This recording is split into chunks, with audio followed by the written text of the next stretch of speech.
Hello everyone, আসসালামু আলাইকুম। বাচ্চার মায়েদের যদি একবার আর কোনো অসুবিধা হয়, কোনো রোগে ভোগে, তাহলে বাচ্চাদের যে কী পরিমাণ কষ্ট দেখেন। মাশাআল্লাহ, আমার গুরু বাবু কী সুন্দর করে হাসে। অবশ্যই সবাই মাশাআল্লাহ বলবেন।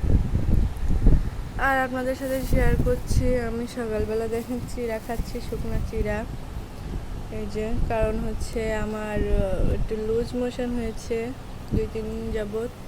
সো আমি একেবারে দুর্বল হয়ে পড়েছি। আর এখানে আমি একটু হচ্ছে স্যালাইন পানি গুলে নিয়েছি। তো এই সকালবেলা এই খাচ্ছি। আর এদিকে বাবু খেলা করছে। দেখেন বাবুটার কাশিও লাগছে।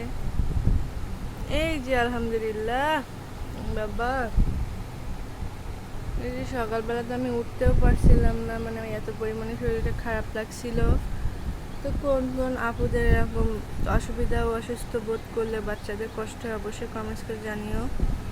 আর বাচ্চার মায়েদের অসুস্থ হলেই কিন্তু বাচ্চারা অনেকটা অবহেলিত হয়ে যায়, কারণ তাদের দেখার মানুষ তো শুধু তাদের মাই থাকে।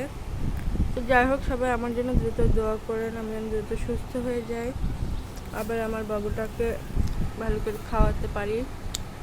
আর যেহেতু ব্রেস্ট ফিড করে, সেহেতু আমার অসুবিধা, ওরও অনেক অসুবিধা হচ্ছে। সবাই আমাদের জন্য দোয়া করবেন। সবাইকে আল্লাহ হাফিজ।